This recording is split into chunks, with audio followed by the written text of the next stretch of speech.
बोलिए श्री सद्गुरुदेव भगवान की जय। परम प्रभु श्री रामलाल जी भगवान की जय। योग योगेश्वर अनंत श्री चंद्रमोहन जी भगवान की जय। योगिराज श्री देवेंद्र जी ब्रह्मचारी की जय। सदाशिव भगवान की जय। शंकर भगवान की जय। कृष्णचंद्र भगवान की जय। श्री पुराण पुरुषोत्तमाय नमः। श्री गणेशाय नमः। श्री शिव महापुराण रुद्र संहिता। नारद जी का भगवान विष्णु को क्रोधपूर्वक फटकारना और शाप देना, फिर माया के दूर हो जाने पर पश्चातापूर्वक भगवान के चरणों में गिरना और शुद्धि का उपाय पूछना तथा भगवान विष्णु का उन्हें समझा बुझाकर शिव का महात्म्य जानने के लिए ब्रह्मा जी के पास जाने का आदेश और शिव के भजन का उपदेश देना। सूत जी कहते हैं, हे महर्षियों, माया मोहित नारद मुनि उन दोनों शिवगणों को यथोचित शाप देकर भी भगवान शिव के इच्छावश मोह निद्रा से जाग न सके। वे भगवान विष्णु के किए हुए कपट को याद करके मन में दुस्सह क्रोध लिए विष्णु लोक को गए और समिधा पाकर प्रज्वलित हुई अग्निदेव की भांति क्रोध से जलते हुए बोले। उनका ज्ञान नष्ट हो गया था, इसीलिए वे दुर्वचन पूर्ण व्यंग सुनाने लगे। नारद जी ने कहा, हरे तुम बड़े दुष्ट हो, कपटी हो और समस्त विश्व को मुंह में डाले रहते हो। दूसरों का उत्साह या उत्कर्ष तुमसे सहा नहीं जाता। तुम मायावी हो, तुम्हारा अंतःकरण मलिन है। पूर्व काल में तुम्ही ने मोहिनी रूप धारण करके कपट किया, असुरों को वारुणी मदिरा पिलाई, उन्हें अमृत नहीं पीने दिया। छल कपट में ही अनुराग खेलने वाले हरे, यदि महेश्वर रुद्र दया करके विष न पी लेते तो तुम्हारी सारी माया उसी दिन समाप्त हो जाती। विष्णुदेव, कपटपूर्ण चाल तुम्हें अधिक प्रिय है।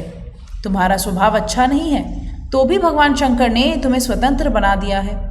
तुम्हारी इस चाल ढाल को समझकर अब वे भगवान शिव भी पश्चाताप करते होंगे। अपनी वाणी रूप वेद की प्रामाणिकता स्थापित करने वाले महादेव जी ने ब्रह्मांड को सर्वोपरि बताया है। हरे, इस बात को जानकर आज मैं बलपूर्वक तुम्हें ऐसी सीख दूंगा जिससे तुम फिर कभी भी ऐसा कर्म नहीं करोगे। अब तक तुम्हें किसी शक्तिशाली या तेजस्वी पुरुष से पाला नहीं पड़ा था, इसीलिए आज तक तुम निडर बने हुए हो। परंतु विष्णु, अब तुम्हें अपनी करनी का पूरा पूरा फल मिलेगा। भगवान विष्णु से ऐसा कहकर माया मोहित नारद मुनि अपने ब्रह्म तेज का प्रदर्शन करते हुए क्रोध से खिन्न उठे और शाप देते हुए बोले, विष्णु, तुम्हें स्त्री के लिए मुझे व्याकुल किया है। तुम इसी तरह सबको मुंह में डाले रखते हो। यह कपटपूर्ण कार्य करते हुए तुमने जिस स्वरूप से मुझे संयुक्त किया है, उसी स्वरूप से तुम मनुष्य हो जाओ और स्त्री के वियोग का दुख भोगो। तुमने जिन वानरों के समान मेरा मुंह बनाया था, वे ही उस समय तुम्हारे सहायक हों। तुम दूसरों को स्त्री विरह का दुख देने वाले हो, अतः स्वयं भी तुम्हें स्त्री के वियोग का दुख प्राप्त होगा। अज्ञान से मोहित मनुष्यों के समान तुम्हारी स्थिति हो। अज्ञान से मोहित हुए नारद जी ने मोहवश श्री हरि को जब इस तरह शाप दिया, तब उन्होंने शंभु की माया से प्रशंसा करते हुए उस शाप को स्वीकार कर लिया। तदंतर महालीला करने वाले शंभु ने अपनी उस विश्व मोहिनी माया को, जिसके कारण ज्ञानी नारद मुनि भी मोहित हो गए थे, खींच लिया।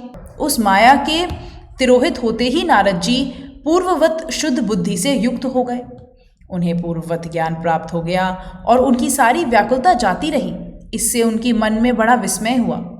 वे अधिकाधिक पश्चाताप करते हुए बारंबार अपनी निंदा करने लगे। उस समय उन्होंने ज्ञानी को भी मुंह में डालने वाली भगवान शंभु की माया की सराहना की। तदंतर यह जानकर कि माया के कारण ही मैं भ्रम में पड़ गया था, यह सब कुछ मेरा माया जनित भ्रम ही था, वैष्णव शिरोमणि नारद जी भगवान विष्णु के चरणों में गिर पड़े। भगवान श्रीहरि ने उन्हें उठाकर खड़ा कर दिया। उस समय अपनी दुर्बुद्धि नष्ट हो जाने के कारण वे यूं बोले, नाथ, माया से मोहित होने के कारण मेरी बुद्धि बिगड़ गई है, इसीलिए मैंने आपके प्रति बहुत दुर्वचन कहे हैं, आपको शाप तब दे डाला। प्रभो, उस शाप को आप मिथ्या कर दीजिए। हाय, मैंने बहुत बड़ा पाप किया है, अब मैं निश्चय ही नरक में पड़ूंगा। हरे, मैं आपका दास हूँ, बताइए मैं क्या उपाय, कौन सा प्रायश्चित करूं जिससे मेरे पाप समूह नष्ट हो जाएं और मुझे नरक में ना गिरना पड़े। ऐसा कहकर शुद्ध बुद्धि वाले मुनि शिरोमणि नारद जी पुनः भक्ति भाव से भगवान विष्णु के चरणों में गिर पड़े। उस समय उन्हें बड़े पश्चाताप हो रहा था। तब श्री विष्णु ने उन्हें उठाकर मधुर वाणी में कहा। भगवान विष्णु बोले, हे तात, खेद ना करो, तुम मेरे श्रेष्ठ भक्त हो, इसमें कोई भी संशय नहीं है। मैं तुम्हें एक बात बताता हूँ, सुनो। उससे निश्चय ही तुम्हारा परम हित होगा। तुम्हें नरक में नहीं जाना पड़ेगा। भगवान शिव तुम्हारा कल्याण करेंगे। तुमने मत से मोहित होकर जो भगवान शिव की बात नहीं मानी थी, उसकी अवहेलना कर दी थी, उसी अपराध का भगवान शिव ने तुम्हें ऐसा फल दिया है, क्योंकि वे ही कर्म फल के दाता हैं। तुम अपने मन में यह दृढ़ निश्चय कर लो कि भगवान शिव की इच्छा से ही यह सब कुछ हुआ है।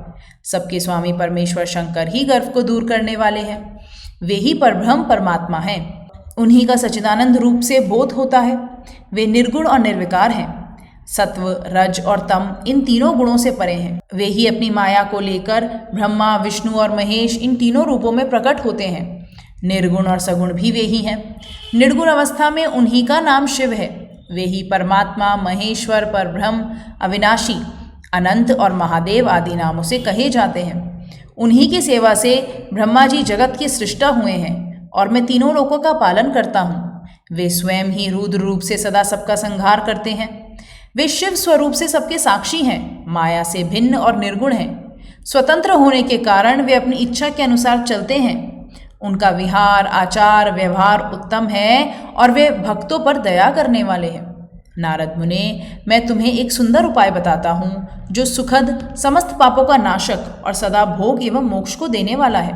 तुम उसे सुनो। अपने सारे संशयों को त्याग कर तुम भगवान शंकर के सुयश का गान करो और सदा अनन्य भाव से शिव के शतनाम स्तोत्र का पाठ करो। हे मुने, तुम निरंतर उन्हीं की उपासना और उन्हीं का भजन करो। उन्हीं के यश को सुनो और गाओ तथा प्रतिदिन उन्हीं की पूजा अर्चना करो। हे नारद, जो शरीर, मन और वाणी द्वारा भगवान शंकर की उपासना करता है, उसे पंडित या ज्ञानी जानना चाहिए। वह जीवन मुक्त कहलाता है। शिव इस नाम रूपी दावानल से बड़े बड़े पातकों के असंख्य पर्वत अनायास भस्म हो जाते हैं। ये सत्य है, सत्य है, इसमें संशय नहीं है। जो भगवान शिव के नाम रूपी नौका का आश्रय लेते हैं, वे संसार सागर से पार हो जाते हैं। संसार के मूलभूत उनके सारे पाप निसंदेह नष्ट हो जाते हैं। हे महामुने, संसार के मूलभूत जो पातक रूपी वृक्ष है, उनका शिव नाम रूपी कुठार से निश्चय ही नाश हो जाता है। जो लोग पाप रूपी दावानल से पीड़ित हैं, उन्हें शिव नाम रूपी अमृत का पान करना चाहिए। पाप दाव अग्नि से दग्ध होने वाले प्राणियों को उस शिव नाम अमृत के बिना शांति नहीं मिल सकती। संपूर्ण वेदों का अवलोकन करके पूर्ववृत्ति विद्वानों ने यही निश्चय किया है कि भगवान शिव की पूजा ही उत्कृष्ट साधन और जन्म मरण रूपी संसार बंधन के नाश का उपाय है। आज से यत्नपूर्वक सावधान रहकर विधि विधान के साथ भक्ति भाव से नित्य निरंतर जगदम्बा पार्वती सहित महेश्वर सदाशिव का भजन करो। नित्य शिव की ही कथा सुनो और सबको सुनाओ तथा अत्यंत यत्न करके बारंबार शिव भक्तों का पूजन किया करो। मुनि श्रेष्ठ, अपने हृदय में भगवान शिव के उज्ज्वल चरणारविंदों की स्थापना करके पहले शिव के तीर्थों में विचरो। मुने, इस प्रकार परमात्मा शंकर के अनुपम महात्म्य का दर्शन करते हुए अंत में आनंद वन काशी को जाओ। वह स्थान भगवान शिव को बहुत ही प्रिय है। वहाँ भक्ति पूर्वक विश्वनाथ जी का दर्शन पूजन करो। विशेषतः उनकी स्तुति वंदना करके तुम निर्विकल्प अर्थात संशय रहित हो जाओगे।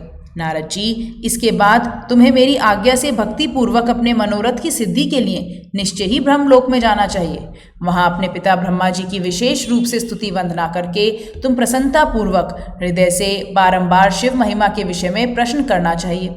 ब्रह्मा जी शिव भक्तों में श्रेष्ठ हैं। वे तुम्हें बड़ी प्रसन्नता के साथ भगवान शंकर का महात्म्य और शतनाम स्तोत्र सुनाएंगे। हे मुने, आज से तुम शिव आराधना में तत्पर रहने वाले शिव भक्त हो जाओ और विशेष रूप से मोक्ष के भागी बनो। भगवान शिव तुम्हारा कल्याण करेंगे। इस प्रकार प्रसन्नचित हुए भगवान विष्णु नारद मुनि को प्रेम पूर्वक उपदेश देकर श्री शिव का स्मरण, वंदन और स्तवन करके वहां से अंतर्ध्यान हो गए। नारद जी का शिव तीर्थों में भ्रमण, शिव गणों को शापोद्धार की बात बताना तथा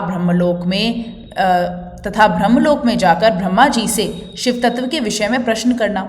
सूत जी कहते हैं, महर्षियों, भगवान श्री हरि के अंतर्ध्यान हो जाने पर मुनि श्रेष्ठ नारद शिवलिंगों का भक्तिपूर्वक दर्शन करते हुए पृथ्वी पर विचरने लगे। ब्राह्मणों, भूमंडल पर घूम फिरकर उन्होंने भोग और मोक्ष देने वाले बहुत से शिवलिंगों का प्रेम पूर्वक पूजन किया। दिव्यदर्शी नारद जी भूतल के तीर्थों में विचर रहे हैं और इस समय उनका चित्त शुद्ध है। यह जानकर वे दोनों शिवगण उनके पास गए। वे उनके दिए हुए शाप से उद्धार की इच्छा रखकर वहां गए थे। उन्होंने आदरपूर्वक मुनि के दोनों पैर पकड़ लिए और मस्तक झुकाकर भली भांति प्रणाम करके शीघ्र ही इस प्रकार कहा। शिवगण बोले, हे ब्राह्मण, हम दोनों शिव के गण हैं। हे मुने, हमने ही आपका अपराध किया है। राजकुमारी श्रीमती के स्वयंवर में आपका चित्त माया से मोहित हो रहा था। उस समय परमेश्वर की प्रेरणा से आपने हम दोनों को शाप दे दिया। वहां कुछ समय जानकर हमने चुप रहना ही उचित समझा। इसमें किसी का दोष नहीं है, हमें अपने कर्म का ही फल प्राप्त हुआ है। हे प्रभो, अब आप प्रसन्न होइए और हम दोनों पर अनुग्रह कीजिए। नारद जी ने कहा, आप दोनों महादेव जी के गण हैं और सत्पुरुषों के लिए परम सम्माननीय है। अतः मेरे मोह रहित एवं सुखदायक यथार्थ वचन को सुनिए। पहले निश्चय ही मेरी बुद्धि भ्रष्ट हो गई थी, बिगड़ गई थी और मैं सर्वथा मोह के वशीभूत हो गया था। इसीलिए आप दोनों को मैंने शाप दे दिया। हे शिवगणों, मैंने जो कुछ भी कहा है वैसा ही होगा, तथापि मेरी बात सुनिए। मैं आपके लिए शापोद्धार की बात बता रहा हूँ। आप लोग आज मेरे अपराध को क्षमा कर दें। हे मुनिवर विश्वा के वीर्य से जन्म ग्रहण करके आप संपूर्ण दिशाओं में प्रसिद्ध कुंभकर्ण और रावण राक्षस राज का पद प्राप्त करेंगे और बलवान वैभव से युक्त तथा परम प्रतापी होंगे। समस्त ब्रह्मांड के राजा होकर शिव भक्त एवं जितेंद्रिय होंगे और शिव के ही दूसरे स्वरूप श्री विष्णु के हाथों मृत्यु पाकर फिर अपने पद पर प्रतिष्ठित हो जाएंगे। सूत जी कहते हैं, महर्षियों, महात्मा नारद मुनि की यह बात सुनकर वे दोनों शिवगण प्रसन्न हो सानंद अपने स्थान को लौट गए। श्री नारद जी भी अत्यंत आनंदित हो अनन्य भाव से भगवान शिव का ध्यान तथा शिव तीर्थों का दर्शन करते हुए बारंबार भूमंडल में विचरने लगे। अंत में वे सबके ऊपर विराजमान शिव प्रिया काशीपुरी में गए, जो शिव स्वरूपिणी एवं शिव को सुख देने वाली है। काशीपुरी का दर्शन करके नारद जी कृतार्थ हो गए। उन्होंने भगवान काशीनाथ का दर्शन किया और परम प्रेम एवं परमानंद से युक्त हो उनकी पूजा की। काशी का सानंद सेवन करके वे मुनि श्रेष्ठ कृतार्थता का अनुभव करने लगे और प्रेम से विवल हो उसका नमन, वर्णन और स्मरण करते हुए ब्रह्मलोक को गए। निरंतर शिव का स्मरण करने से उनकी बुद्धि शुद्ध हो गई थी। वहां पहुंचकर शिव तत्व का विशेष रूप से ज्ञान प्राप्त करने की इच्छा से नारद मुनि ने ब्रह्मा जी को भक्तिपूर्वक नमस्कार किया और नाना प्रकार के स्तोत्रों द्वारा उनकी स्तुति करके उनसे शिव तत्व के विषय में पूछा। उस समय नारद जी का हृदय भगवान शंकर के प्रति भक्ति भावना से परिपूर्ण था। नारद जी बोले, हे ब्राह्मण, परब्रह्म परमात्मा के स्वरूप को जानने वाले पितामह जगत प्रभु, आपकी कृपा प्रसाद से मैंने भगवान विष्णु के उत्तम महात्म्य का पूर्णतः ज्ञान प्राप्त किया है। भक्ति मार्ग, ज्ञान मार्ग, अत्यंत दुस्तर तपो मार्ग, दान मार्ग तथा तीर्थ मार्ग का भी वर्णन सुना है, परंतु शिव तत्व का ज्ञान मुझे अभी तक नहीं हुआ है। मैं भगवान शंकर की पूजा विधि को भी नहीं जानता। अतः प्रभो, आप क्रमशः इन विषयों को तथा भगवान शिव के विविध चरित्रों को तथा उनके स्वरूप तत्व, प्राकट्य, विवाह, गृहस्थ धर्म सब मुझे बतलाइए। निष्पाप पितामह, ये सब बातें तथा और भी जो आवश्यक बातें हों उन सब का आपको वर्णन करना चाहिए। प्रजानाथ, शिव और शिवा के आविर्भाव एवं विवाह का प्रसंग विशेष रूप से कहिए तथा कार्तिकेय के जन्म की कथा भी मुझे सुनाइए। हे प्रभो, पहले बहुत लोगों से मैंने ये बात सुनी है किंतु तृप्त नहीं हो सका, इसीलिए आपकी शरण में आया हूँ। आप मुझ पर कृपा कीजिए। अपने पुत्र नारद की यह बात सुनकर लोक पिता ब्रह्मा जी ने क्या कहा, इसके बारे में अब हम कल पढ़ेंगे। बोलिए श्री सद्गुरुदेव भगवान की जय। परम प्रभु श्री रामलाल जी भगवान की जय। योग योगेश्वर अनंत श्री चंद्रमोहन जी भगवान की जय। योगिराज श्री देवेंद्र जी ब्रह्मचारी की जय। सदाशिव भगवान की जय। शंकर भगवान की जय। कृष्णचंद्र भगवान की जय। हर हर महादेव।